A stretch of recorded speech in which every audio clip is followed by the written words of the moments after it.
Hey folks, tonight we're not stepping into palaces or castles filled with velvet curtains and roaring fireplaces. No, we're slipping into the drafty, smoke-choked cottages of the poor in the 1700s, where winter wasn't a backdrop for cozy stories, but a predator that stalked families through every icy night. This is a tale of survival without fur-lined cloaks, without feasts by candlelight, without even proper shoes. Just rags, smoke, and sheer willpower. Before we get too deep into the snowdrifts, do me a favor. If you enjoy this kind of deep dive into history's harsher realities, hit that like button and subscribe. It really helps me keep digging up these forgotten stories. And in the comments, let me know where you're tuning in from and what time it is. I always love seeing how far across the world this little campfire of ours has spread. Now, settle in. Dim the lights, maybe wrap yourself in a blanket, or even turn on a fan if you want that low winter hum in the background. Because tonight, we're going to walk barefoot across frozen ground, share a straw bed with a dozen coughing relatives, and guard a flickering ember as though our lives depend on it. Because for the poor in the 1700s, they did. While the wealthy warmed their hands with silver cups of mulled wine, the poor scoured forests for fallen sticks, melted snow for water, and slept in layers of rags so heavy they could barely breathe. And yet somehow they endured. This is the story of how the year is somewhere in the 1700s, and winter has already begun its long assault. Imagine stepping outside in late November, when the last orange leaves have been torn from the trees and the world has turned white. At first, the sight of snow might look peaceful to our modern eyes, as though nature has laid down a soft blanket. But for the poor of that century, snow was not beauty. It was the opening act of a predator. Winter in the 18th century was not a backdrop for romantic sleigh rides or holiday cheer. It was a relentless beast, a season that devoured the unprepared and showed no mercy to those who had little. The poor, who already spent the warmer months fighting to survive, now faced a season where every breath turned visible and every gust of wind whispered the same warning: you may not live to see spring. Unlike the wealthy, who enjoyed stone houses with roaring fireplaces, velvet curtains and servants who tended to the flames, the poor lived in cottages that seemed designed more to surrender to the cold than to resist it. These dwellings were simple, crooked structures, timber frames filled with clay, straw, or whatever scraps could be gathered. In summer, they might stand proud enough to keep out rain. In winter, they betrayed their occupants with every draught. When the wind blew, it cut through gaps in the walls like knives. The cold slipped inside silently, pressing against sleeping bodies until even blankets turned stiff with frost. There are accounts of children waking with their hair frozen to the pillow, of mothers shaking snow from the rafters indoors, of fathers rising at dawn only to find a thin layer of ice on the family's bedding. To sleep in such conditions was to gamble. To wake up was not guaranteed. The wealthy had choices: fires that never died out, meals rich with fat that warmed from within, and layers of clothing that sealed them away from the sting of January. The poor had only endurance. Their clothes were thin, their meals meager, and their fires fragile. For them, the cold was not a nuisance. It was a constant stalker, waiting to slip inside bones and lungs until breath grew shallow. Families huddled together in their cottages, whispering prayers before bed, not for fortune or blessings, but for the simplest mercy: to wake alive the next morning. Winter transformed prayer from ritual into survival instinct. Each night was a trial. A grandfather might drift off and never open his eyes again. A newborn might lose its fight against the chill before it ever learned to walk. And orphans, with no walls to shield them, often froze in barns or on doorsteps, silent reminders of nature's cruelty. The silence of mornings in poor villages was sometimes broken, not by roosters crowing, but by discovery. A mother shaking her child who would not stir. A neighbor stepping out to find frost covering a body that had not survived the night. Such losses were mourned but rarely met with surprise. They were part of the rhythm of winter, a rhythm everyone feared yet expected. It is easy, centuries later, to imagine that people simply grew used to it. But there is no getting used to cold that creeps into your bones, no growing accustomed to nights where frost settles on your blanket while you sleep. Instead, there was only resilience. Every patch of mud stuffed into a wall crack, every rag shoved under a door, every ember preserved through the night. These were small rebellions, acts of defiance against a season that seemed determined to wipe out the poor. Think of a family gathering in such a cottage on a midwinter night. The father has returned from hours spent trudging through snow, his hands raw and stiff from gathering twigs that pass for firewood. The mother, exhausted from patching leaks in the roof with handfuls of hay, rocks a baby wrapped in little more than layered rags. Older children press together under a thin cover of patched blankets, shivering in silence. The fire is nothing more than a few glowing coals, guarded fiercely as though they are jewels. The wind roars outside, rattling shutters that never truly close. Each gust makes the flame flicker. Every member of the household watches with quiet dread, because if that fire dies, the night becomes an enemy stronger than any weapon. The silence inside is punctuated by coughs, by the shifting of straw under restless bodies, by the muffled prayers of parents who have no more defenses left. And yet, despite this fragility, life went on. People laughed when they could, told stories to distract their children from hunger, and clung to hope with a stubbornness as strong as the frost itself. Because winter, as brutal as it was, could not crush the human will entirely. Each morning that came, each sunrise that spilled light across frozen fields, was a victory. The wealthy may have complained about winter's inconveniences, about hunting trips delayed or roads blocked by snow. But the poor fought for survival with every ounce of strength. Winter to them was not simply a season. It was a predator, and they were its prey. The cottages of the poor were never meant to defeat it. They were fragile shells, thin barriers between life and the unforgiving cold. For those who endured, each dawn was more than a sunrise. It was a miracle.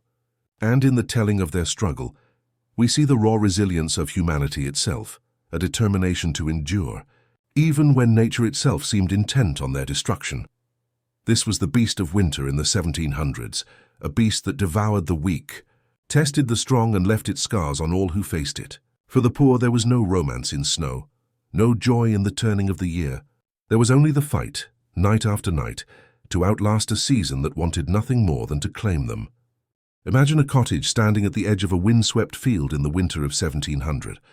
From a distance it looks quaint, a slanted roof of straw, walls smeared with clay, smoke curling from the chimney. But step closer, and the illusion falls apart. The walls tremble under the pressure of the wind. The roof sags under the weight of snow. And inside a family huddles not in comfort, but in dread, because the home meant to shelter them betrays them at every turn. Most poor families lived in dwellings no sturdier than a bird's nest. Timber frames were filled in with whatever the earth provided: clay, mud, straw, sticks. In some places, cottages were built with wattle and daub, woven branches plastered with mud. It was cheap, but every change of season cracked it open. Winter air rushed in through gaps no patch of clay could truly seal. The roof, covered with thatch, was another weakness. In summer, it worked well enough, shedding rain in slanted lines. But in winter, snow piled thick upon it. It melted slightly during the day, dripping into the rooms below, only to freeze again at night, creating jagged icicles that hung like daggers from the rafters. Children often woke to frost glittering across their blankets.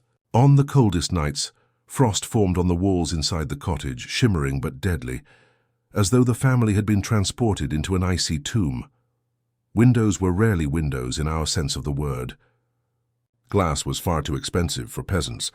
Instead, they cut openings in the walls and covered them with oiled paper, thin rags, or wooden shutters. By day, a dim glow might filter through, casting a weak light into the smoky air.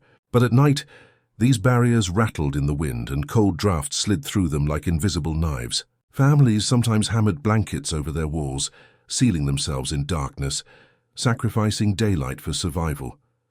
Floors were no luxury either. Most cottages had nothing but packed dirt beneath their feet.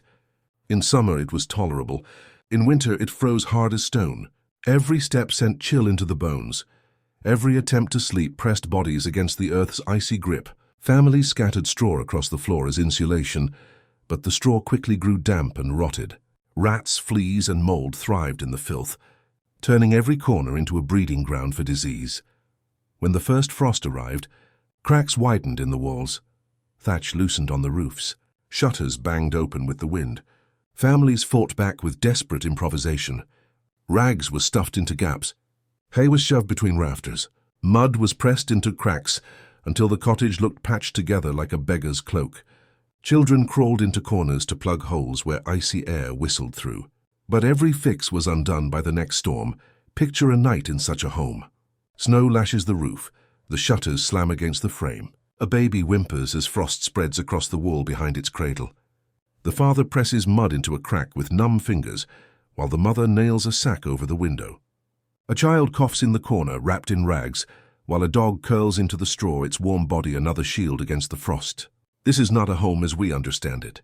It is a fragile shell, one bad storm away from collapse. And yet, despite their fragility, these cottages were all the poor had.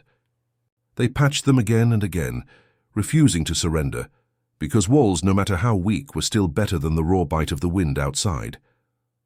To live in such a place was to live in constant battle with the cold, a battle fought not only outdoors, but inside one's very walls. The home was supposed to protect. For the poor, it was simply another battlefield.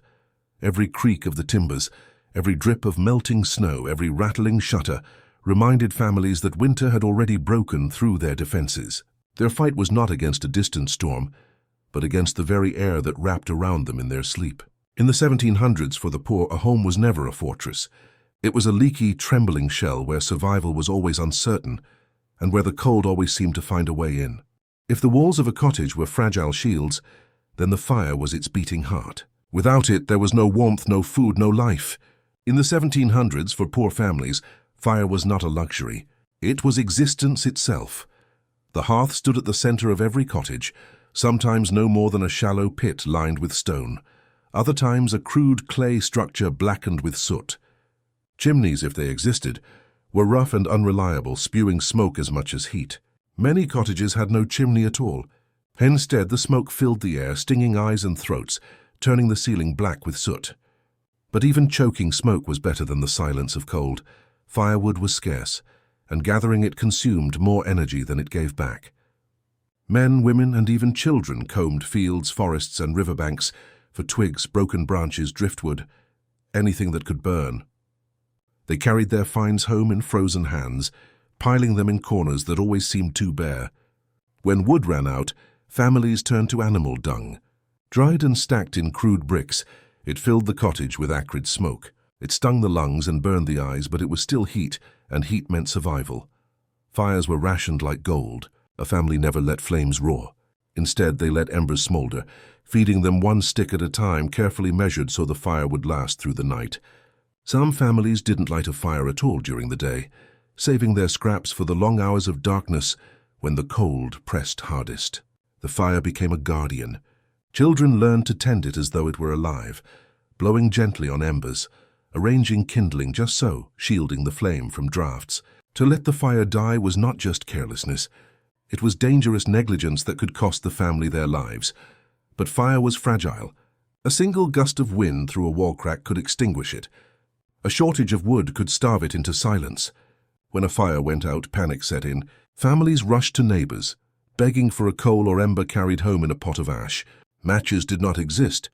To rekindle a flame meant striking flint and steel with frozen fingers, sometimes for hours, until sparks caught on dry kindling.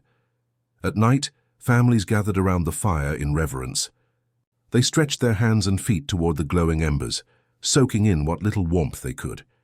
The glow painted their faces orange, casting long shadows against the walls. It was the only light in the room, the only illusion of safety in a world of endless dark. As the flames dimmed, prayers often rose with the smoke, not for prosperity but for the simplest mercy, that the fire would last until morning. Children grew up with fire as their teacher. They knew to protect it, to revere it. They whispered stories to one another as they stared into the glowing coals as though speaking to an old friend. Parents entrusted them with the sacred task of keeping it alive, because in truth, nothing was more sacred than fire. The irony was cruel. The same fire that gave life slowly killed them. With no proper chimneys, the smoke thickened inside cottages, filling lungs with poison. Children coughed through the night. The elderly wheezed. Respiratory illness was common, but there was no alternative. Winter demanded the fire, and so families endured the haze, trading years of health for one more night of warmth. And yet, despite the smoke, despite the scarcity, despite the fragility of every flame, Fire remained the poor man's heartbeat. Every spark was a victory over the cold. Every ember that survived until dawn was proof of resilience. To sit before the fire in the 1700s was not to feel comfort. It was to feel the thin edge of survival, a fragile barrier between life and the endless, hungry winter. When the walls leaked cold and the fire burned low, when even the thickest blanket felt like a sheet of ice, the poor of the 1700s turned to one last defense against winter: each other. It may sound simple, even primitive, but to huddle together in the darkness was often the difference between life and death. In a world without central heating, without down comforters or wool mattresses, the human body itself became the most reliable furnace. Mothers and fathers, children and grandparents, even animals, everyone gathered close, their collective heat creating a fragile oasis against the freezing night. Beds were not the private sanctuaries we know today. They were wide platforms stuffed with straw, rags or dried leaves, flattened and replaced when rot or infestation grew too obvious to ignore. These makeshift mattresses were rarely clean, often damp and almost always alive with insects. Yet when several bodies pressed together upon them, the straw warmed, the dampness evaporated, and sleep became possible. In many households, 3 generations shared a single bed. Parents pulled their children close, tucking them under threadbare blankets stitched together from scraps of cloth. Infants were often placed between adults, insulated on both sides. Older children crowded at the foot, curling knees to chests, pressed so tightly they could feel each other's shivers. The air was thick with breath, with the smell of sweat and damp wool, but no one complained. To sleep alone was to risk death. Animals, too, were invited into this nightly fortress. Dogs curled into the crooks of knees. Cats settled onto bellies or shoulders, their purring vibrations mingling with the sound of human heartbeats. In rural cottages, goats or sheep sometimes wandered inside, tethered in corners during the day but allowed closer at night. Their woolly bodies radiated precious warmth. Even pigs, regarded as too valuable to freeze, were welcome to lie beside children. The stench was harsh, the fleas relentless, but in the arithmetic of survival, the smell of manure was less terrifying than the silence of frost. There are accounts of families deliberately designing their cottages for this purpose. Sleeping lofts were built directly above the hearth, so that heat from the dying embers would rise and collect where bodies lay. Some cottages had no separate rooms at all, just one shared space where sleeping bodies were stacked as close to the ceiling as possible. Privacy was irrelevant. Warmth was everything. Picture the scene, a winter night deep in January. Outside, the wind howls across the fields, rattling shutters until they bang like drums. Inside, the fire has dwindled to a faint glow, barely enough to cast shadows across the wall. The family gathers on the straw mattress, father, mother, 3 children and a dog. The baby is tucked against the mother's chest, wrapped in a ragged shawl that still carries the faint smell of summer smoke. The eldest child curls at the edge, his back pressed to his father's, his bare feet tucked under the dog's belly. Each body leans into the next, their collective heat rising slowly until the shivering eases. For a few hours they can almost pretend that the night is bearable, but this closeness came at a cost. The straw mattress, soaked with sweat and pressed flat by bodies, grew foul quickly. Lice and fleas spread easily, biting through rags and leaving behind welts. Children scratched until their skin bled, and infection followed. The warmth of shared beds was real, but it carried with it the seeds of illness. Yet no family had the luxury to refuse. They endured the insects, the smell, the dampness, because the alternative was far worse. In larger families, sleep itself became a choreography. Everyone had to turn at the same time, like fish schooling in a frozen sea, to avoid tangling limbs or pulling away the little warmth they possessed. If one child rolled to the edge of the bed, the cold crept in through the gap, waking the others in alarm. Parents scolded drowsy children for shifting too far, reminding them that to let in the cold was to endanger everyone. The rhythm of breathing filled the cottage. Some snored, some coughed. Babies whimpered, old men wheezed. The sound was not restful, but it was proof of life. In those fragile hours before dawn, to hear others breathing was to know you were not alone. The silence of death was what people feared most, a body that no longer warmed the bed, breath that no longer joined the chorus. When someone died in the night, the bed itself seemed to grow colder, as though winter had stolen back a piece of its stolen warmth, and yet Despite the discomfort, despite the sickness, there was also something tender in this closeness. Families who shared a bed built bonds of intimacy that are rare today. Brothers grew up with their sisters' elbows in their ribs, their laughter muffled in the darkness. Parents held children close long past the age when modern households would separate them. Grandparents whispered stories as children drifted to sleep, their voices weaving comfort against the storm. Love, warmth, and survival all mingled under the same tattered blanket. The act of sharing beds was also a form of equality. Poverty left no room for pride. Whether man or woman, young or old, everyone was subject to the same cold, the same need for shared heat. The walls of society blurred when the frost closed in. Everyone contributed their body's warmth. Everyone became part of the same fragile furnace. This tradition endured for centuries. Even as industrialization crept forward, even as coal fires replaced wood, the poor clung to the practice of shared sleeping. It was a habit born of necessity, but it shaped communities in ways we still feel today. The expression, "to keep the home fires burning," carried more weight when the fire was weak, and the bed itself had to take over its duty. For us, centuries later, it is easy to see romance in such scenes. Families close together, children curled under a blanket, the hearth glowing softly. But the reality was far more brutal. Every cough might spread disease. Every bite of a flea threatened infection. Every shift in the night might expose skin to the draft. Families slept together not because they wanted to, but because winter demanded it. And yet, it worked. Against the hunger of the cold, against the cruelty of January nights, body heat and shared beds saved lives. They were the last line of defense when firewood was gone, when walls had failed, when even hope itself seemed to freeze. For the poor of the 1700s, the warmth of another body was not just comfort. It was survival pressed together in the darkness, waiting for the mercy of dawn. If the fire was the heart of a poor family's survival in winter, then firewood was the blood that kept that heart beating. Every ember, every flicker of warmth depended on the relentless and often desperate search for fuel. In the 1700s, the daily hunt for firewood was not just a chore.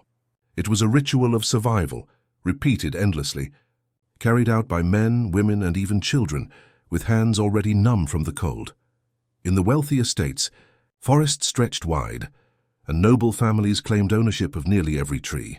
To cut wood without permission was to risk punishment, sometimes fines, sometimes worse, yet poor families had no choice. Firewood was not optional. Without it, nights became death sentences. And so, as snow blanketed the land, the poor ventured out with axes, saws, and baskets, searching for whatever scraps nature and luck provided. The forests of Europe were not endless in the 1700s. Centuries of growth had already been thinned by kings and lords who needed timber for ships, castles, and cities. The poor, who lived in villages clinging to the edges of fields, often found the nearest woodland stripped bare. What remained was guarded jealously by landlords. The right to collect fallen branches, estovers as they were sometimes called, was often written into law, but always in the favor of the wealthy. Peasants could gather what lay on the ground, but never cut living trees. Even then, disputes flared. So a peasant seen dragging too large a branch could be accused of theft, so the hunt became stealth. Families crept into the forest at dawn, children dragging branches while parents hacked quietly at dead stumps. They worked fast, always watching the tree line for the approach of a gamekeeper. Punishments could be harsh: confiscation, whipping, or jail. Yet what was the alternative? To obey meant to freeze. To disobey meant to risk pain. Survival forced them to gamble. What they gathered was rarely enough. Great logs that could burn through the night were beyond reach. Instead, they collected twigs, brittle sticks, brushwood that snapped easily in their hands. They tied bundles with rope and hauled them home on their backs. Every bundle felt lighter than the need it was supposed to fill. At night, when the family crouched around the fire, they measured each stick as though it were gold, deciding how many they could afford to burn and how many must be saved. When even twigs became scarce, they turned to other sources. Old furniture, broken carts, anything made of wood could be stripped and sacrificed to the fire. Bones from slaughtered animals were tossed onto the flames, hissing and cracking as they released what little heat they held. Dried peat, dug from marshlands, became a poor substitute in regions that had it. And perhaps most desperate of all, dung, cow, horse, or even human, was dried in the sun during summer and stacked like bricks against the walls of cottages. In winter, it burned slow and foul, filling the air with acrid smoke that stung eyes and lungs. Still, it was heat, and heat was life. Children were not spared this duty. As soon as they could walk, they were sent to scavenge. A little boy of 7 might spend hours combing the roadside for branches blown down in storms. A girl might drag a sack heavier than herself, her bare fingers raw from gripping frozen wood. Parents praised even the smallest finds, for a single stick could mean another hour of firelight. Childhood was not play in these months. It was labor, as serious as any man's. Imagine such a scene. A boy trudges through knee-deep snow at dawn, his breath a cloud in the frigid air. His eyes scan every hedge, every ditch, every fence line, searching for branches the storm tore loose in the night. His fingers are too cold to bend, but he pries sticks from the frozen earth and tucks them under his arm. Hours later, he returns to the cottage, triumphant with a bundle no larger than kindling. His mother smiles through her exhaustion, takes the bundle and sets it aside with reverence. That night, the twigs he gathered feed the fire that keeps his baby sister alive. There was no storage to rely on, no stockpile that lasted the entire season. Every day brought the same question. Where will tomorrow's firewood come from? The poor lived hand to mouth, not just with food, but with fuel. And when storms raged and snow buried the land, the search became even harder. Branches lay hidden under drifts, and paths to the forest were blocked. Families broke apart fences, dismantled tool handles, anything that could burn. Winter was merciless, and so necessity stripped homes bare. Even when wood was found, carrying it home was another ordeal. Bundles soaked with snow grew heavy, feet slipped on ice, backs bent under the load, and always the fear of being caught haunted the labor. Some families made secret trips at night, moving silently through the dark to avoid the eyes of landlords' men. The crack of a branch could bring ruin. Yet the quiet crackle of that same branch on the hearth was worth every risk. Culturally, wood became more than fuel. It was currency. A bundle could be traded for bread, a cartload for cloth. In some villages, marriages and debts were negotiated with promises of wood. It held value because it held life. To give someone firewood was to give them hours, even days of survival. To steal it was to take those hours away. As the season dragged on, the cottages themselves bore scars of this endless hunt. Doors were stripped of panels, furniture whittled down to stumps, barns emptied of beams. What could not be spared still bore the marks of axes, as desperate hands shaved away small pieces for the hearth. The poor were forced to cannibalize their own homes to keep the fire alive. And yet, despite all this, fires still went out. Families sometimes woke in the dark, the hearth cold, their breath visible in the air. Panic rushed in. A child was sent to a neighbor's house, clutching a pot filled with ash to shield a glowing coal on the walkback. To borrow fire was as natural as borrowing bread. Communities shared, because everyone knew that without fire the cold would claim lives before dawn. This daily hunt for firewood defined winter life. It consumed thought and energy, wore down bodies and strained families, but it also revealed their resilience. Each stick dragged home was proof of determination. Each ember that survived until morning was proof of hope. The poor fought winter not with wealth or abundance, but with persistence. They scoured, scavenged, begged and stole, and through it all they managed to keep the fire, fragile, smoky, flickering, alive. For them, firewood was not just wood. It was survival in physical form. It was breath, heartbeat, warmth and endurance. And though winter seemed always hungry, always demanding, the poor fed it with whatever they could find day after day, until spring finally loosened its grip. For the poor of the 1700s, winter nights were long and merciless. The sun slipped away early, leaving hours upon hours of darkness that seemed to stretch without end. It was in these hours, when the wind howled loudest and frost crept thickest across the earth, that families faced their greatest danger, the dying fire. By day, men and children scoured the fields for wood, dragging back bundles of brush and twigs. By evening, what they had gathered lay in small stacks beside the hearth, never enough, always rationed. And when night fell, the fire was not allowed to burn brightly but to smoulder slowly, carefully nursed so that its embers could last until morning. Fire was not a comfort to be enjoyed.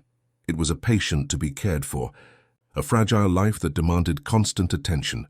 To protect it, Families adopted what came to be known as the night watch. It was not formal, not written down, but born of necessity. Someone had to stay awake. Someone had to guard the flame. Usually the duty fell to the parents. The father, his body weary from labor, would sit near the hearth with an iron poker in hand, dozing lightly, his eyes snapping open at every change in the fire's glow. The mother, who had spent the day sewing patches into rags or tending to children, might sit across from him, nursing the baby while watching for sparks. They traded shifts through the night, never both allowed the luxury of deep sleep. The task was deceptively simple: keep the fire alive. But in practice it was a delicate dance. Too much fuel, and the fire would blaze high, consuming wood too quickly, and leaving nothing for the long hours ahead. Too little, and the embers would fade into ash beyond revival. The skill lay in balance, in feeding just enough to keep a glow alive, just enough to keep the cold from seizing the room. Children, too, were initiated into this duty. By the age of 8 or 9, a boy or girl might be shaken awake by a parent at midnight, led groggily to the hearth and told to watch the fire. It was both a burden and a rite of passage. A child who kept the embers glowing until dawn earned respect. A child who failed, who let the fire die, was reminded forever of the night the cold nearly claimed them all. Imagine such a scene. The cottage is silent except for the faint crackle of wood. The family sleeps in a heap on the straw bed, breaths rising in clouds. The father leans against the wall, nodding, his head jerking up when the fire spits. Across the room the mother stirs, rises and stokes the coals, nudging them with the poker until sparks flare. Then she returns to her place beside the children, wrapping them tighter in the thin blanket. Hours pass this way, in half sleep and half vigilance, while outside the wind batters the shutters and snow piles against the door. Sometimes the fire betrayed them anyway.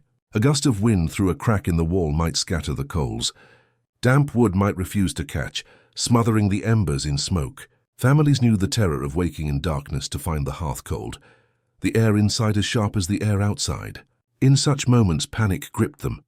A child might be sent rushing barefoot through snow to a neighbor's cottage, clutching a pot filled with ash, to carry back a glowing coal. To beg fire was no shame, it was survival. Neighbors shared, because they knew tomorrow the roles might be reversed. This duty of firekeeping shaped nightly life. Families organized themselves around it. The fire was not just the center of the home. It was the axis of their survival. Everything revolved around it. The arrangement of beds, the choice of who stayed awake, the stories told in whispers to keep eyes open. Nights became cycles of vigilance, dozing, waking, stoking, praying, and with this duty came fear. Parents lived with the constant dread of falling asleep too deeply. They feared waking to frozen children, to still bodies under stiff blankets. They feared the silence that replaced the crackle of fire. It was a burden that pressed heavy night after night through the endless winter. But out of this fear grew traditions of care.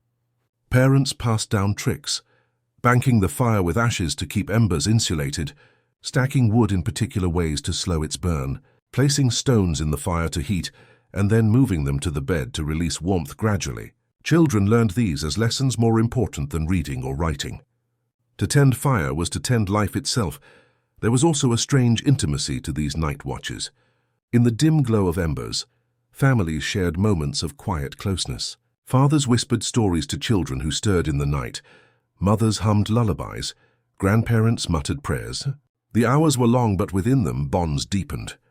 To watch a fire together was to acknowledge both fragility and resilience, that survival required vigilance, but also trust.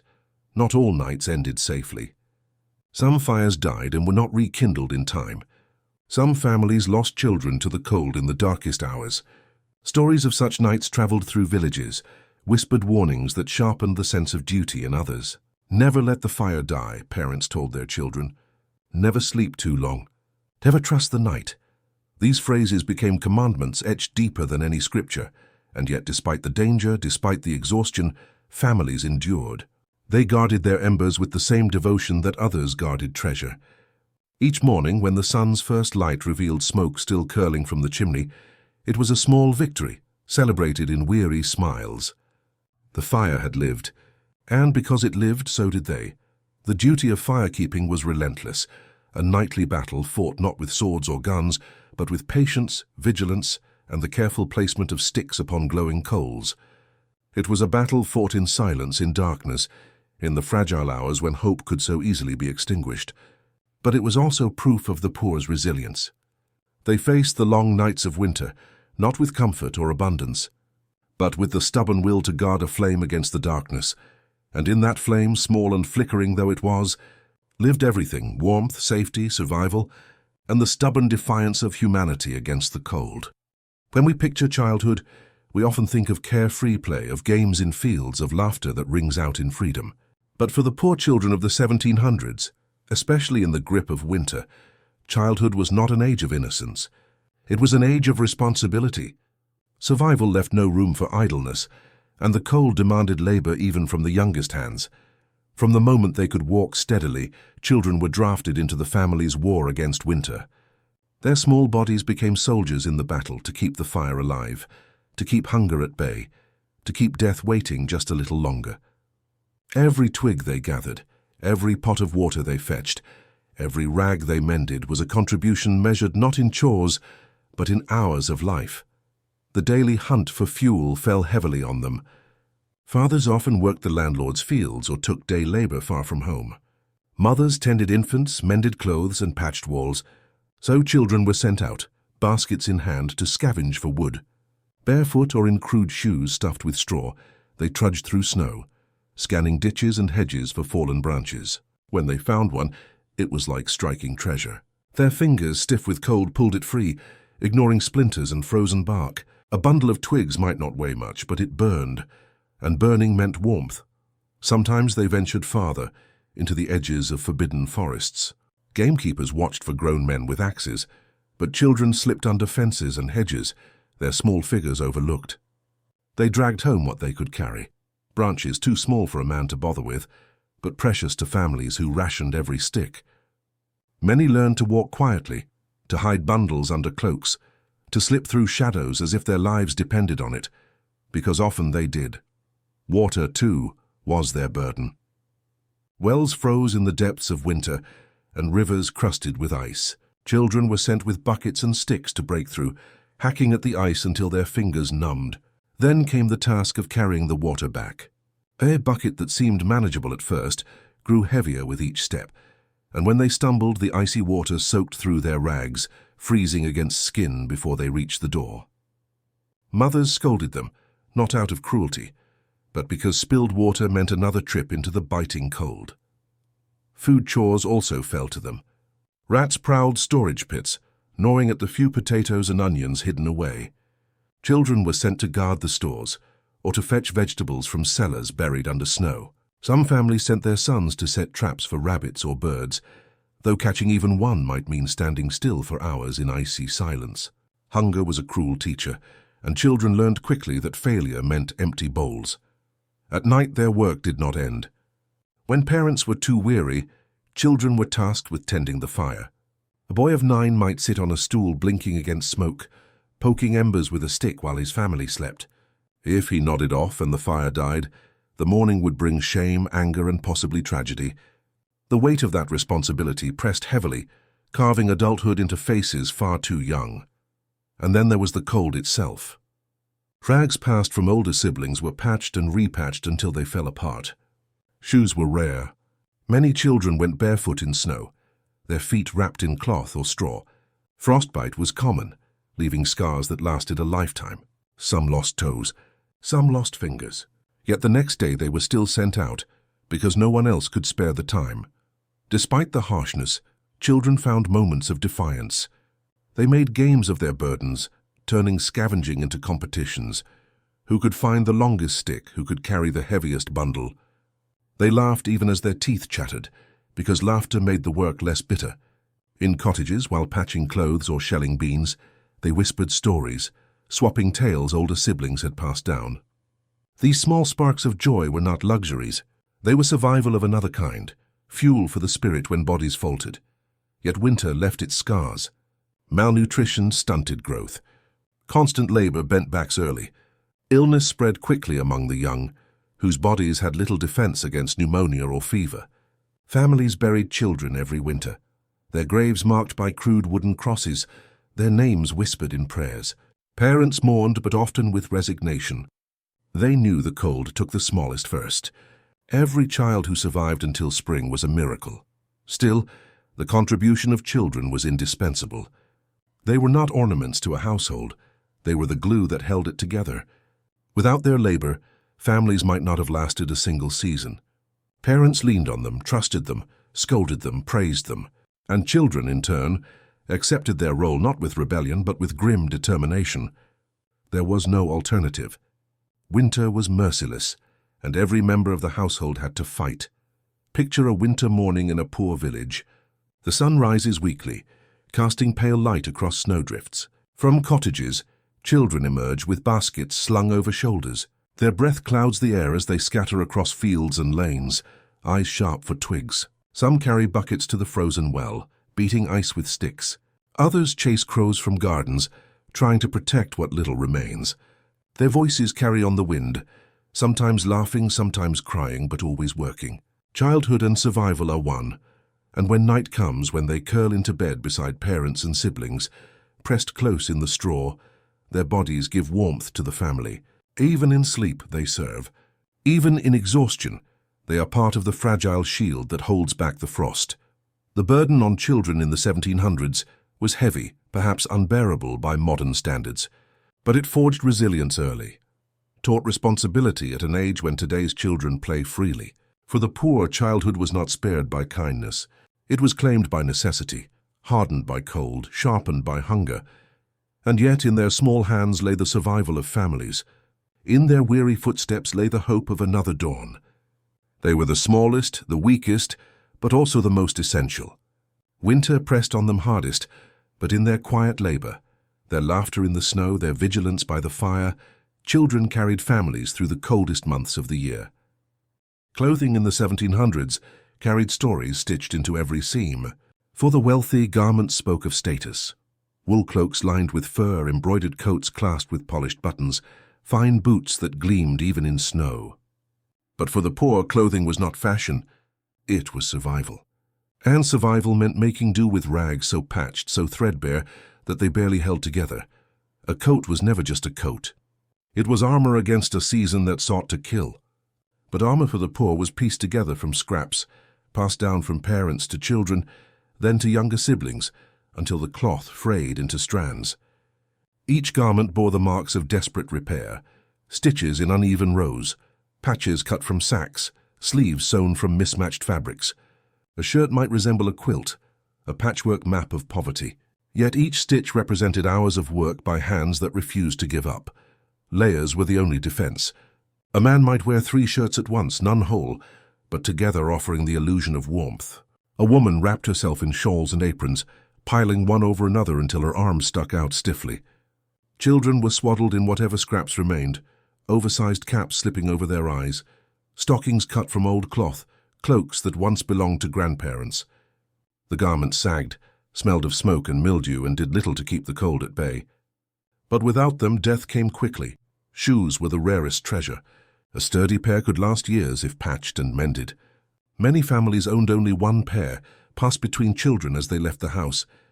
Whoever went to fetch water wore them, while the rest waited barefoot indoors. Some had nothing but rags bound tight around their feet, stuffed with straw for insulation. The straw poked through, dampened, froze, and cut into skin.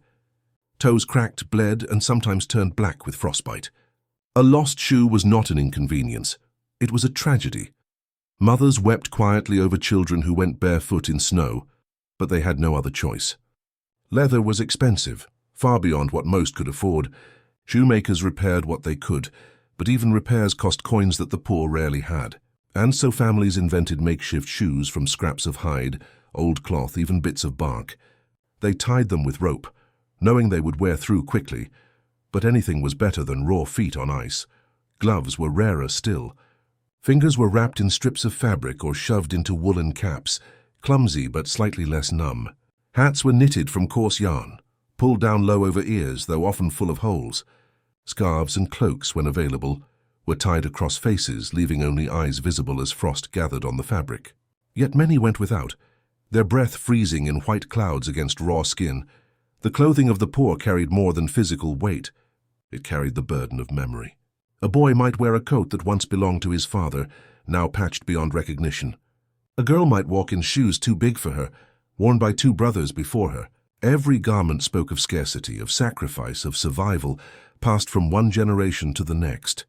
But clothing, like straw beds and firewood, had its dangers. Rags grew damp quickly, soaking up melted snow or condensation from cottage walls. Once wet, they froze stiff, heavy with ice, clinging to bodies like prison chains. Damp clothing bred illness, pneumonia, fevers, coughs that rattled until lungs gave out. Yet no one could afford to take garments off. Even wet rags gave more protection than bare skin. Families huddled by fires, trying to dry clothes without burning them, the smell of scorched fabric filling the room. The poorest often resorted to animal skins, worn raw and untreated, stiff and reeking. Goat hides, sheep pelts, or even stitched-together scraps of fur became cloaks. Though heavy and awkward, they offered warmth. Children sometimes slept wrapped in skins, their faces buried against the rough fur, comforted by the faint heat it retained. Despite the misery, there was resilience in these rags. Women stitched tirelessly by candlelight, repairing garments long past usefulness. They unraveled old thread to sew new seams, cut strips from sacks to reinforce elbows and knees, turned old cloaks inside out to wear the less damaged side. Every scrap of fabric was recycled, transformed, reborn. In some villages, neighbors traded cloth patches the way others traded bread or wood, because a strip of wool could save a child's life. The wealthy saw the poor's clothing as disgrace, evidence of laziness or filth. But for the poor themselves, garments told a different story, a story of defiance. Every patched cloak, every ragged shoe, every threadbare shawl was proof that they refused to surrender to winter. Their clothing was not beautiful, but it was heroic. It was the final layer between fragile flesh and a season that sought to erase them. At night these garments stayed on. Families rarely undressed to sleep. Instead, they piled every layer they owned onto their bodies before crawling into straw beds. Boots were left on, scarves wrapped tight, cloaks spread like blankets. Children slept swaddled in caps too large, their faces half hidden in cloth that smelled of smoke, sweat and earth. To remove clothing was to invite death, and so they slept stiff, breath steaming, bodies aching under the weight. Imagine a cottage in midwinter. A man sits by the fire in a patched shirt, its sleeves a different color from its body. His wife mends a shawl with trembling fingers, her thread unraveling from an old sack. Their children curl together on a straw bed, caps pulled low, feet wrapped in rags. The smell of damp wool hangs in the air. Frost creeps along the walls. Yet in these rags lies their only hope. Every stitch, every patch, every scrap is a fragile shield, the difference between waking to dawn and never waking again. The clothing of the poor was never elegant, but it was never meaningless. It was survival woven into cloth, memory sewn into seams, sacrifice stitched into every line. When they wrapped themselves in rags, they wrapped themselves in defiance. The cold pressed against them, but it did not win. For as long as they could patch, mend, and stitch, the poor endured. And in those layers of tattered wool and linen lived a quiet heroism, a testament to the will to survive. For the poor of the 1700s, nightfall was not rest, it was a reckoning. The sun's departure meant the loss of the little warmth daylight offered. The cold deepened, silence pressed in, and families prepared for the long battle against darkness. In that battle, clothing was not removed at bedtime. It was armor that stayed on. To undress was unthinkable. To strip away even a single layer was to surrender to frost. A man might crawl into bed wearing 3 shirts, a patched waistcoat, 2 coats, and stockings tied with rope at the knees. His hat was pulled low, sometimes covering his eyes, a barrier against drafts that slipped through cracks in the walls. Women wrapped themselves in skirts, aprons, and shawls, layered until they could barely move beneath the weight. Children were bundled in whatever scraps remained, oversized cloaks slipping from their shoulders, stockings full of holes, caps far too large. The fabric was coarse, damp, and itchy, but it was all they had. Blankets were rare treasures. A single threadbare quilt, patched with scraps of old garments, might be the only cover for a family of 6. More often, cloaks doubled as blankets. Heavy wool coats were spread across straw beds, cloaking the household in mismatched layers of cloth. Straw mattresses crunched beneath the weight, prickling skin through the thin fabric. Yet still the cold seeped through. To combat it, Families tied strips of cloth around wrists and ankles, sealing the layers like makeshift insulation. Scarves were pulled over faces, leaving only eyes peering out. Hands were tucked inside sleeves, legs curled close, bodies pressed together. Children were placed between parents, their small frames cocooned in the warmth of adult bodies. It was a practical ritual. Without the furnace of shared body heat, children rarely survived the night. But even in these desperate arrangements, discomfort was constant. The sheer weight of clothing and blankets made movement difficult. A turn in bed felt like shifting beneath sacks of grain. Sweat gathered beneath layers, dampening cloth and chilling skin further. The smell of smoke, sweat, and mildew filled the air, mingling with the pungent odor of straw bedding. To modernize, it would seem unbearable. For them, it was survival. Sleep itself was fragile. Families drifted off not with peace, but with fear. The fire's glow dimmed in the hearth, its embers fading to red, and every ear listened for the telltale crackle that meant warmth remained. Silence was dangerous. A fire gone out too soon left a cottage colder than the world outside. Parents rose in the dark to stir coals, feeding them scraps of wood, praying the fire would last until dawn. The night carried other sounds too.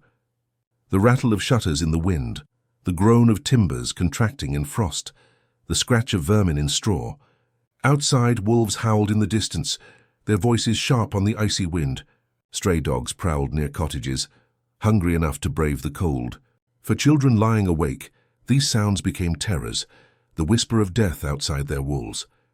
But the greatest terror lay within, the possibility that by morning someone in the bed would not stir. Deaths often came silently at night. The elderly, already weakened by hunger and smoke-filled lungs, slipped away in the dark. Infants stopped breathing, their tiny bodies unable to resist the cold. Sometimes a child who had laughed by the fire in the evening was still and pale by dawn. Families learned to expect such losses.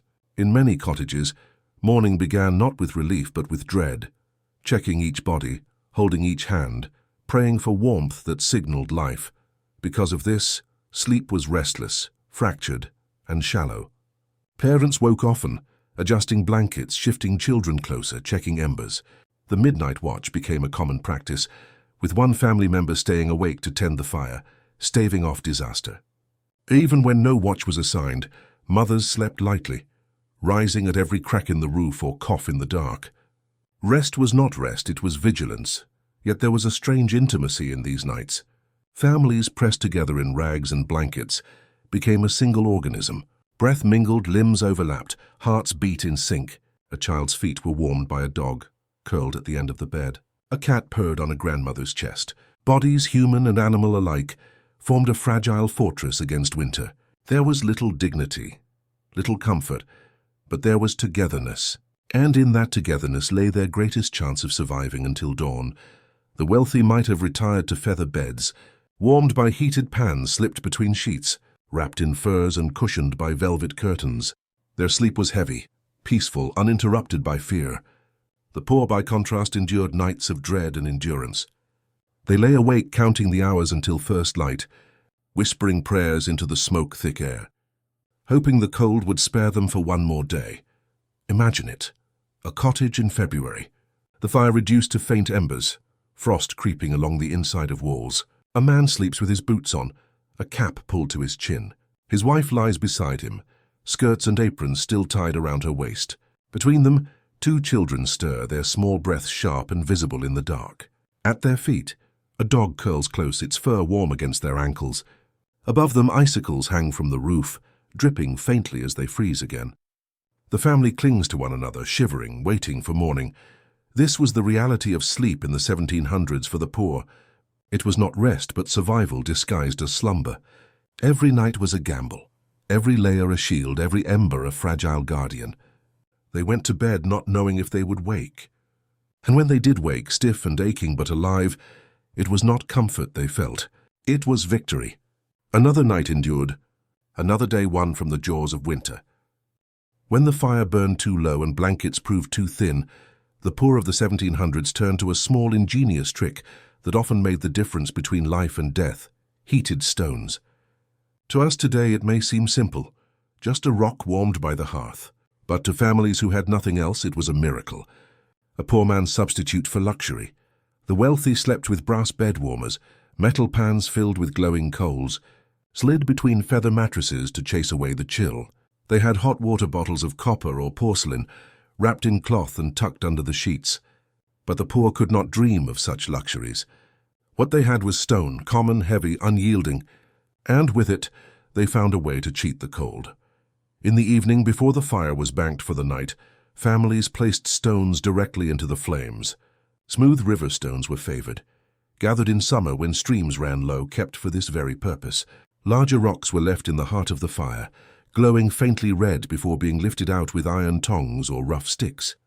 Smaller stones, warmed at the edge, were wrapped quickly in rags or tucked into sacks. Once heated, the stones became miniature suns, radiating warmth long after the fire died. They were placed at the foot of straw beds, where frozen toes pressed against them gratefully. Children clutched smaller stones wrapped in cloth, hugging them like dolls. Some families buried heated stones in the straw itself, creating islands of warmth beneath their bodies. Others placed them under blankets, where they released their heat slowly through the night. It was not luxury, far from it. Stones cooled quickly, and once they did, they turned cold and heavy, dragging blankets down. Sometimes they scorched fabric, leaving blackened marks. A carelessly wrapped stone might burn skin, and yet for a few precious hours, they gave relief that rags and shared bodies could not. There was a ritual to it. Parents handled the stones, cautious but practiced. A father, his hands calloused from work, would lift one from the hearth, its surface glowing faintly, and wrap it in a shawl before tucking it at the foot of the bed. Children watched eagerly, waiting their turn to feel the warmth. When the stone was set down, they pressed their feet against it with sighs of relief. For those brief moments, the cold seemed less cruel. Sometimes stones were used beyond the bed. A mother might place one in a basket lined with cloth and set it beside an infant's cradle. The gentle heat kept the baby from freezing in the night. Farmers carried warm stones in pockets on long walks through snow, clutching them in numb fingers as though holding on to life itself. Women warming hands for sewing or spinning often kept a heated stone beside them, moving it from lap to lap as they worked, but gathering the right stones was itself a challenge. River stones cracked if overheated, sometimes exploding in the fire with dangerous force. Families learned by trial and error which rocks could withstand the flames. Smooth, dense stones from riverbeds worked best, their surfaces resistant to splitting. Collecting them became part of summer labor, children dragging heavy rocks from streams while the sun was high, knowing they would be treasures come winter. And yet, for all their usefulness, heated stones were a fragile comfort. Their warmth faded too soon. Families stretched them as long as they could, rewrapping them, turning them, pressing them deeper into straw. By dawn, they were little more than lumps of cold weight. Children often woke with stones clutched to their chests, now as icy as the air itself. But even that disappointment did not erase the memory of warmth, however brief. There are accounts of families who swore that heated stones saved them in their darkest nights. When wood was gone, when rags were too thin, when the wind shrieked through every crack, those stones carried just enough heat to keep a child breathing until morning. They were not luxuries, not comforts. They were lifelines. Imagine such a night. The fire has dwindled, its last embers hidden under ash. Their father lifts a stone from the hearth, its surface glowing faintly. He wraps it in a ragged shawl and places it at the bottom of the bed. His children press their feet against it, eyes closing in relief. Beside them, their mother tucks another stone into a bundle, slipping it beside the baby in its cradle. For a few hours, warmth lingers. Outside, the snow presses against the walls, the wind rattles the shutters. But inside, the family breathes easier, clinging to borrowed heat until the first light of dawn. The wealthy may have had polished brass and silver to keep them warm, but the poor had ingenuity. A stone, simple and silent, became their ally. It required no coin, only effort. It asked no price but the labor of gathering. And in return it gave back hours of warmth, hours of survival. Heated stones remind us that survival is often built not on abundance, but on creativity. The poor had nothing, yet they found ways to endure. In the absence of wealth, they made miracles from the earth beneath their feet. Each heated stone was proof that even in the harshest winters, human resilience burned brighter than the cold.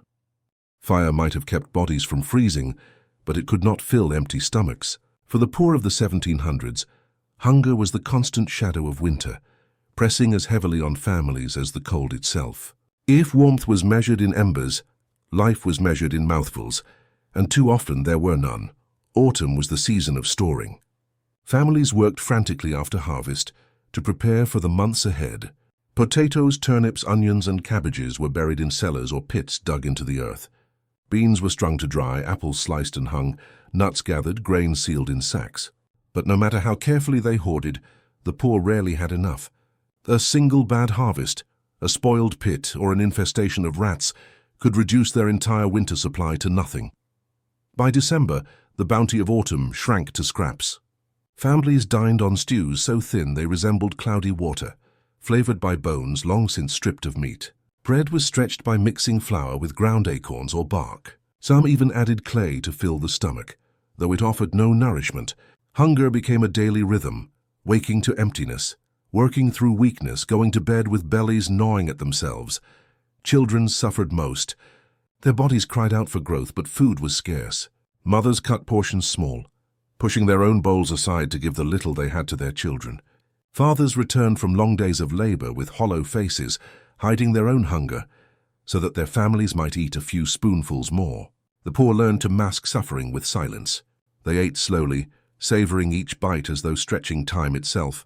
Soup was the staple, simmered all day in iron pots hung above the fire. Into it went whatever could be found: turnip tops, wilted cabbage, scraps of onion, the occasional bone. If lucky, there was a marrow bone that released richness into the broth. More often, there was nothing but salted water with a handful of herbs. The pot was never emptied, only added to, creating a stew that grew thin and sour over weeks. Families called it perpetual soup because it was both constant and endlessly disappointing. Meat was a fantasy. The wealthy dined on venison, pork, goose, and beef during winter feasts. The poor smelled it roasting from great houses, while they chewed on crusts of bread as hard as stone. When meat did appear, it was usually small game: a rabbit snared by chance, a bird caught in a net. These were luxuries, consumed quickly, every bite savored. Bones were boiled and reboiled until they disintegrated, every drop of marrow extracted, every fiber stripped. Nothing was wasted. Sometimes families turned to the wild. Even in winter they scavenged. Children dug through snow for acorns, chewed on bark, collected nettles or herbs that clung to life in frozen fields. Hunger taught them to eat things that would repulse us today: boiled nettle roots, roasted chestnut shells, even leather softened in water and chewed like meat. There are stories of families grinding dried grass into powder, mixing it with flour to bake bread that was nearly inedible. But it filled the belly, and that was all that mattered. Water itself could be cruel. Wells froze solid, forcing families to trek to rivers and break ice with sticks to scoop out freezing water. Melting snow became common, though it consumed precious fuel. Children often drank snow directly, numbing their lips and throats, but it gave no warmth. Instead, it deepened their chill, stealing what little heat their bodies still carried. Hunger bred illness. Bodies weakened by malnutrition became easy prey for fever, cough, and infection. Children's bellies swelled from lack of protein, their faces hollow, their skin sallow. The elderly withered quickly, fading until they no longer woke. Winter became a graveyard season, marked by shallow burials beneath frozen soil. And yet families clung to rituals of food, however small. Mothers told stories while stirring thin soup, pretending it was a feast. Fathers blessed the table before a meal of little more than broth, teaching children gratitude even in scarcity. A single apple, sliced into wedges, was divided among 5, each bite cherished as if it were gold. Hunger pressed them down, but it did not erase dignity. Imagine the scene: a cottage at dusk, the fire burning low. A pot hangs above it, steam rising faintly. Inside, a handful of turnip greens float in salted water. A mother ladles it into wooden bowls, the portions shallow.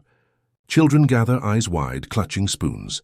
They eat slowly, each bite chewed with care, not for flavor but for the illusion of fullness. The father sits silently, pushing his portion toward the youngest, then drinks water to quiet his own hunger.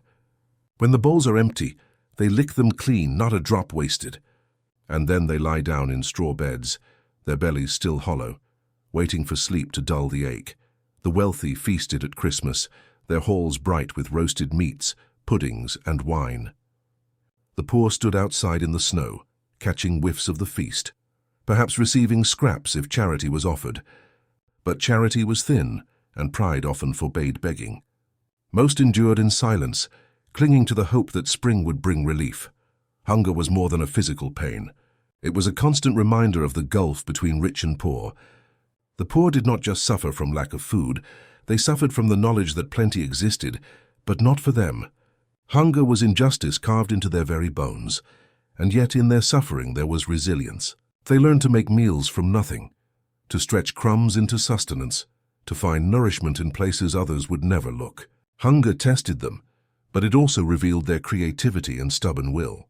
Each bowl of thin soup, each crust of bark bread, each scavenged acorn was proof that they would not surrender, no matter how empty their bellies.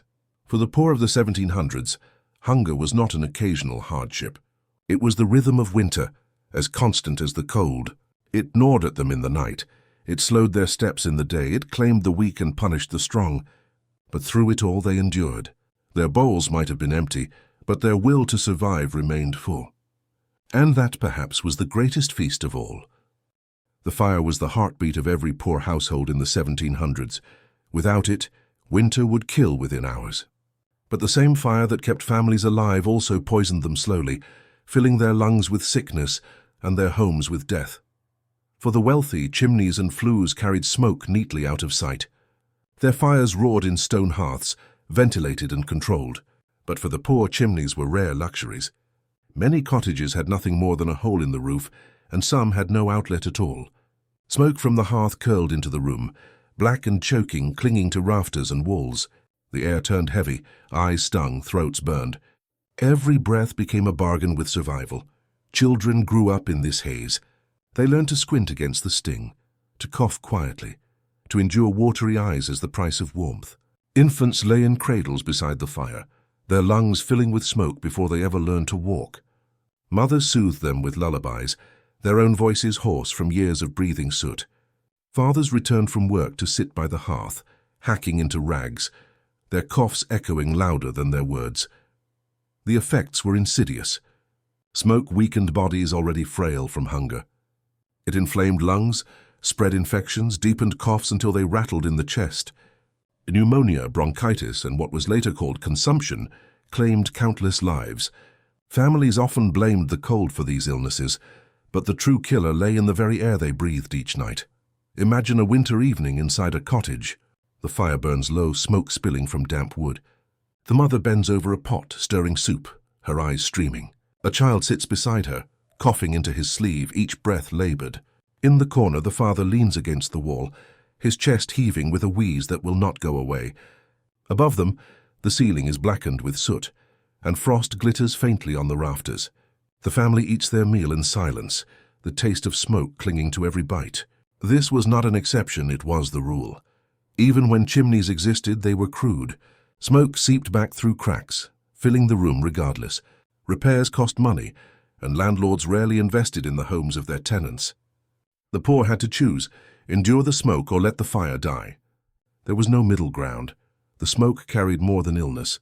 It clung to clothing, to bedding, to hair and skin. The smell of it never left. Villagers recognized one another by the scent, a mark of poverty as visible as rags. Even in summer, when fires burned less, the residue lingered in the air, staining walls, settling into lungs. To live poor was to live inside smoke year after year, until it shaped who you were. Illness spread quickly in this environment. One child's cough became a household affliction within days. The damp straw beds only worsened it, breeding mold that deepened fevers. Families lost children suddenly, watching helplessly as small bodies grew weaker, breaths shallower until silence fell. The ground outside froze too hard to dig, forcing fathers to break it with picks while mothers wept. Neighbors carried news of such deaths with resigned sadness, knowing their own turn might come before winter ended. The elderly fared no better. Their lungs, already worn, collapsed under the constant assault. A grandfather who once told stories by the fire might fall silent one night, his voice extinguished, as surely as the flames themselves. Smoke claimed them quietly, a slow thief stealing strength until nothing remained. And yet the fire could not be abandoned. Families understood the paradox. They needed the flame that killed them. It was the cruel balance of poverty, life bought at the price of suffering. They opened doors to let out the worst of the smoke, but icy wind rushed in with it, undoing the fire's work. They tried burning cleaner wood, but such wood was rare and precious. More often, they burned what they could find: damp logs, dung, peat, each adding its own bitterness to the air. The wealthy sometimes mocked the poor for their uncleanliness, sneering at their coughs and wheezing. But they never knew what it was to choose between suffocation and freezing, between poisoned lungs and lifeless bodies. For the poor, survival was always double-edged. Despite the suffering, resilience remained. Families shared remedies: herbal teas to soothe throats, poultices pressed against chests, honey mixed with herbs for children's coughs. They passed down knowledge of plants that eased breathing, leaves that cleared lungs, roots that dulled fever. These cures could not defeat the smoke, but they bought time, staving off death long enough for spring to return. There was also a strange comfort in the fire's presence. Its glow was still warmth, its crackle still life.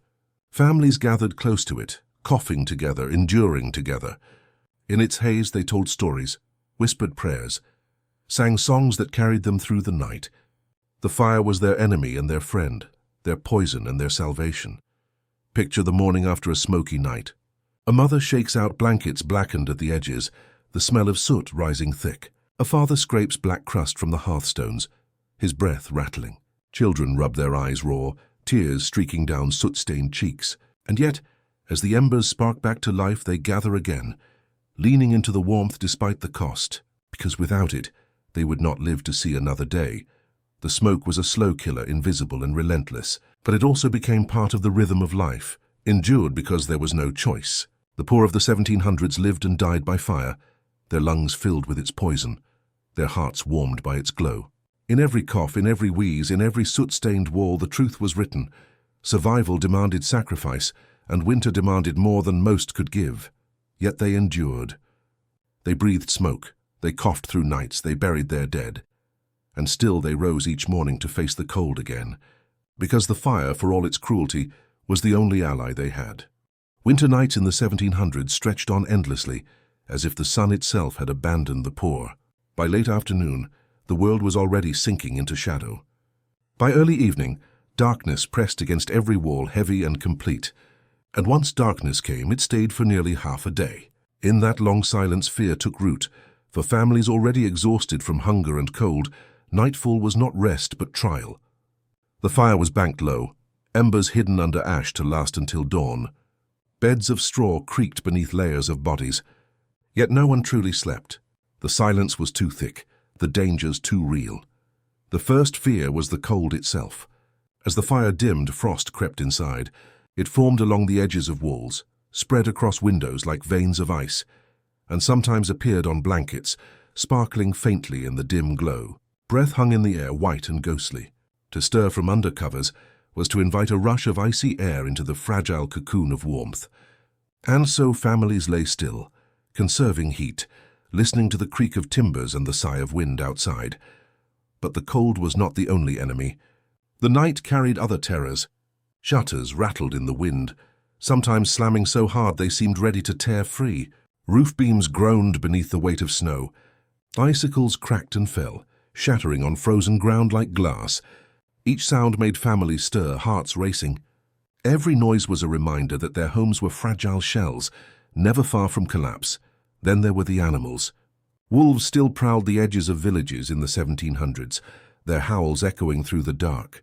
Dogs barked at unseen shapes, their cries muffled by distance.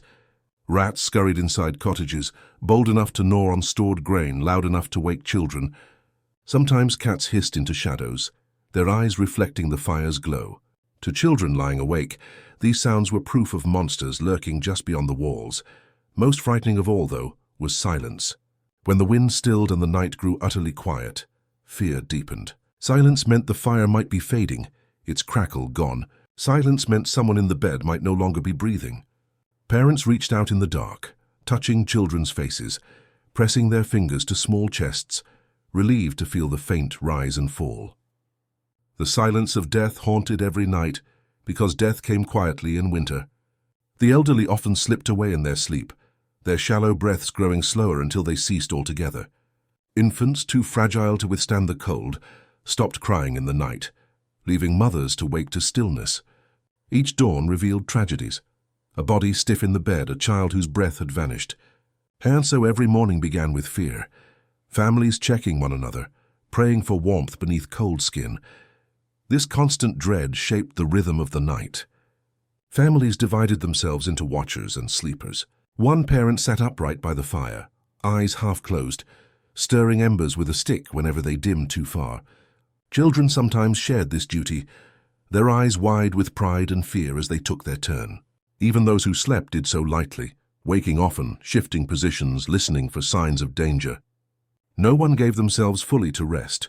Stories filled the silence, whispered in the dark to calm children or to keep eyes open.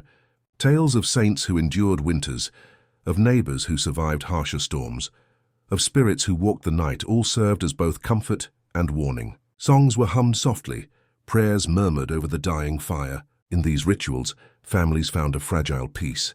The night might be long, but words and faith gave it shape, yet not all fears were imagined. Winter bred crime as surely as it bred frost. Desperation drove some to theft. Poor families feared not only the cold outside, but the possibility of neighbors breaking in to steal firewood or food. Doors were barred, shutters fastened, but nothing could truly stop determined hunger. The night magnified every creak, every shadow, until suspicion grew alongside fear. Imagine such a night. The cottage is dark, the fire a faint glow. A father sits awake, listening. The wind howls, then fades. The silence presses in. He hears the drip of melting ice, the scuttle of rats in the straw. He turns to his children, their small faces pale in the dim light, their breath shallow but steady. His wife stirs beside them, coughing weakly. He presses a stick against the embers, coaxing out a spark. For a moment, light flickers. Shadows leap across the walls. Then the fire dims again and the long silence resumes. He sits straighter, determined to hold on until dawn. Winter nights were not measured in hours of rest, but in hours endured. Each moment stretched, each sound heightened, each silence filled with dread. The poor did not count time by clocks, but by the rhythm of firewood feeding embers, by the breaths of their children, by the slow, reluctant arrival of dawn. When morning finally came, it was not joy but relief that filled the cottage. Smoke curled again from chimneys, proof that fire still lived. Families stirred, stiff and weary but alive. They shook frost from blankets, rubbed warmth into stiff limbs and gave thanks. Another night had passed. Another battle with silence had been won. The wealthy never knew this terror. Their nights were wrapped in comfort, their fires blazing high, their bellies full. But the poor carried winter's weight in every breath, every cough, every restless hour in the dark. They lived each night on the edge of survival, never certain they would see the sun again, and yet they endured. In the silence, in the fear, in the endless watchfulness, they proved their resilience. Winter may have stolen sleep, but it never stole their will to survive. To modern eyes, snow often looks like beauty, soft flakes drifting from the sky, blanketing the earth in white silence. But for the poor of the 1700s, snow was no gift. It was an enemy, heavy and relentless, capable of destroying homes, cutting off villages and turning survival into impossibility. A few inches could already spell trouble. Thatch roofs sagged under the weight, their soaked bundles dripping meltwater into cottages. Rafters groaned as snow piled heavier, and sometimes the roof simply gave way, collapsing onto sleeping families. Walls of clay and timber bowed under the strain, leaving gaps for wind to whistle through. Every flake that fell outside added pressure inside, turning fragile homes into traps. Icicles formed like teeth from rooftops, dripping in the weak sun, only to freeze again at dusk. Their weight tore away thatch, widened cracks and crashed down without warning. A child stepping outside could be struck by shards of ice, sharp as knives falling from above. Snow was not gentle. It was violent, reshaping the poor man's world with every storm. Roads vanished beneath drifts. Paths between cottages disappeared overnight, and fences vanished under white mounds. To travel was to risk death. Without clear roads, families could not reach markets, neighbors, or churches. Isolation set in like a prison sentence. Those with little firewood or food had nowhere to turn. A journey that once took minutes became hours of struggling through waist-deep snow, every step stealing breath. Many never arrived. Stories spread of men found frozen along roads, baskets still clutched in stiff hands. Snow also blocked the work that might have saved them. Fields lay buried, livestock stranded. Farmers who relied on tending animals, found themselves digging through drifts just to reach barns. Even then, the barns themselves sometimes collapsed, the weight of snow crushing beams and suffocating animals within. For poor families, the death of a cow or goat was not just loss of food, it was loss of survival. Milk vanished, meat was gone, hides no longer available for warmth. The storm outside stole sustenance as surely as hunger did. Inside cottages, the battle never ended. Families shoved rags into cracks to stop snow from blowing in, but drifts crept under doors and through windows all the same. Meltwater trickled across dirt floors, soaking straw beds until they froze stiff. Children huddled in corners as snowflakes fell indoors, drifting down from holes in roofs. Parents scooped piles of white with bare hands, tossing them back outside, knowing more would come before morning. And when storms grew fierce, fear turned to terror. Wind howled like demons, driving snow sideways until walls shook and shutters tore loose. The world outside vanished in a blinding white void, the cottage itself trembling under the storm's rage. Families prayed aloud, clutching one another, whispering pleas for the roof to hold. Some did, many did not. Entire cottages caved in during blizzards, burying families alive beneath snow and timber. Neighbors discovered them days later, frozen together, their hearths long cold, yet snow's cruelty did not end with destruction. Its silence was equally deadly. Once the storm passed, villages emerged into a world transformed into stillness. Drifts stretched across fields like endless deserts of white. Roads remained impassable. Carts could not move. Supplies from distant towns never arrived. Hunger deepened and desperation grew. Snow imprisoned the poor in their cottages, cutting them off from the meager resources that might have sustained them. Children were often sent out after storms, bundled in rags to carve narrow paths between cottages. With sticks and shovels, they hacked at drifts taller than themselves, creating tunnels through which families could crawl. These narrow tracks offered a fragile lifeline, connecting neighbors for shared firewood or food. But each journey was exhausting, the cold biting through every layer, the snow pulling at legs like quicksand. Even water became difficult to fetch.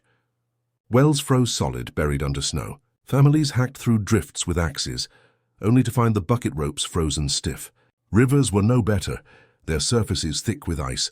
To drink meant melting snow indoors, an effort that consumed firewood already too scarce. A cruel irony. Surrounded by endless water, the poor still thirsted.